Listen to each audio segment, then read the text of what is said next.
صحیح بخاری کی حدیث نمبر 1434 میں ارشاد ہے کہ ہم سے ابو عاصم ضحاک نے بیان کیا اور ان سے ابن جریج نے بیان کیا دوسری سند، اور مجھ سے محمد بن عبد الرحیم نے بیان کیا، ان سے حجاج بن محمد نے بیان کیا، اور انہوں نے کہا کہ ہم سے ابن جریج نے بیان کیا کہ مجھے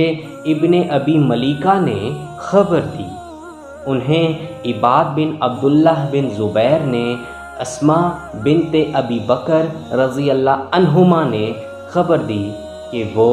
نبی کریم صلی اللہ علیہ وآلہ وسلم کے ہاں آئیں۔ آپ صلی اللہ علیہ وآلہ وسلم نے فرمایا کہ مال کو تھیلی میں بند کر کے نہ رکھنا، ورنہ اللہ پاک بھی تمہارے لیے اپنے خزانے میں بندش لگا دے گا۔ جہاں تک ہو سکے لوگوں میں خیر خیرات تقسیم کرتی رہ۔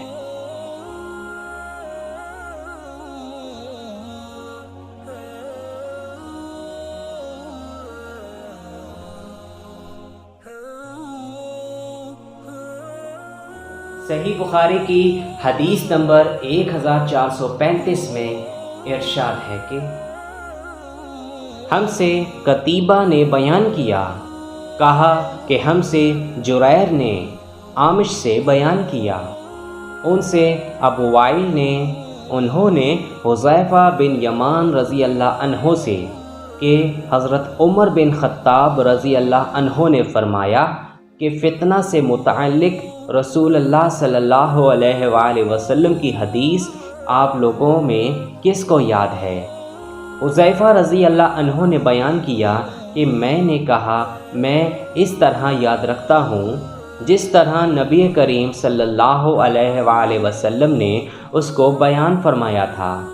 اس پر حضرت عمر رضی اللہ عنہ نے فرمایا کہ تمہیں اس کے بیان پر جرأت ہے۔ اچھا، تو آن حضور صلی اللہ علیہ وآلہ وسلم نے فتنوں کے بارے میں کیا فرمایا تھا؟ میں نے کہا کہ آپ صلی اللہ علیہ وآلہ وسلم نے فرمایا تھا انسان کی آزمائش فتنہ اس کے خاندان، اولاد اور پڑوسیوں میں ہوتی ہے، اور نماز، صدقہ اور اچھی باتوں کے لیے لوگوں کو حکم کرنا اور بری باتوں سے منع کرنا اس فتنے کا کفارہ بن جاتی ہے۔ عامش نے کہا ابو وائل کبھی یوں کہتے تھے، نماز اور صدقہ اور اچھی باتوں کا حکم دینا، بری بات سے روکنا، یہ اس فتنے کو مٹا دینے والا نیک کام ہے۔ پھر اس فتنے کے متعلق حضرت عمر رضی اللہ عنہ نے فرمایا کہ میری مراد اس فتنے سے نہیں،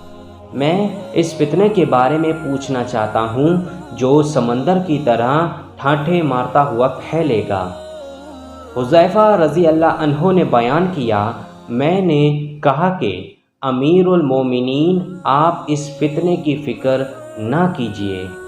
آپ کے اور اس فتنے کے درمیان ایک بند دروازہ ہے۔ حضرت عمر رضی اللہ عنہ نے پوچھا کہ وہ دروازہ توڑ دیا جائے یا صرف کھولا جائے؟ انہوں نے بتلایا نہیں، بلکہ وہ دروازہ توڑ دیا جائے۔ اس پر عمر رضی اللہ عنہ نے فرمایا کہ جب دروازہ توڑ دیا جائے گا تو پھر کبھی بھی بند نہ ہو سکے گا۔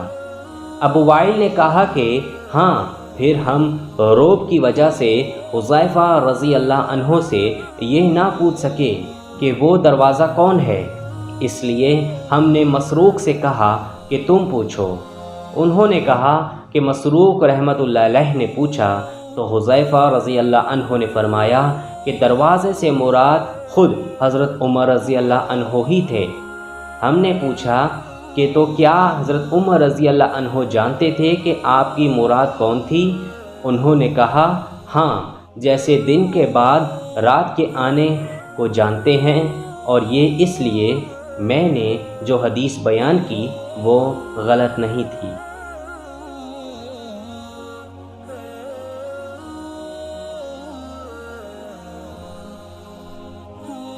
اگر آپ کو یہ میری ویڈیو پسند آئے تو آپ اس کو ضرور لائک کیجیے گا اور دوستوں کے ساتھ بھی شیئر ضرور کیجیے گا۔ اس کے علاوہ آپ ہمیں کمنٹ سیکشن میں اپنی رائے کا اظہار ضرور کیا کریں اور ہمیں بھی بتایا کریں کہ آپ کو ہماری ویڈیوز کیسی لگی، اور اگر آپ مزید احادیث سننا چاہتے ہیں تو آپ اوپر آئی کے بٹن پر کلک کر کے آپ سن سکتے ہیں۔ تو چلیے آپ انتظار کیجئے ہماری نئی آنے والی ویڈیو کا، لیکن جانے سے پہلے آپ لوگوں سے ایک بہت چھوٹی سی التماس ہے کہ اگر ابھی تک آپ نے میرا چینل دی انصاریئن کو سبسکرائب نہیں کیا تو آپ اس کو ضرور سبسکرائب کر لیں اور گھنٹی کے نشان کو دبانا بالکل بھی مت بھولیں، تاکہ جب بھی ہماری کوئی نئی ویڈیو اپلوڈ ہوا کرے تو تب آپ کو اس کی نوٹیفیکیشن سب سے پہلے ملے۔ اس کے علاوہ آپ ہمیں فالو کر سکتے ہیں فیس بک اکاؤنٹ میں، انسٹا میں اور لنکڈ ان اکاؤنٹ میں، اور ہم سے سوالات پوچھ سکتے ہیں اس حدیث کے بارے میں۔ تو چلیے آپ انتظار کیجئے نئی آنے والی ویڈیو کا، تب تک کے لیے اللہ حافظ، اپنا بہت خیال رکھیں اور ہمیں اپنی دعاؤں میں ضرور یاد رکھیں۔ السلام علیکم ورحمۃ اللہ وبرکاتہ۔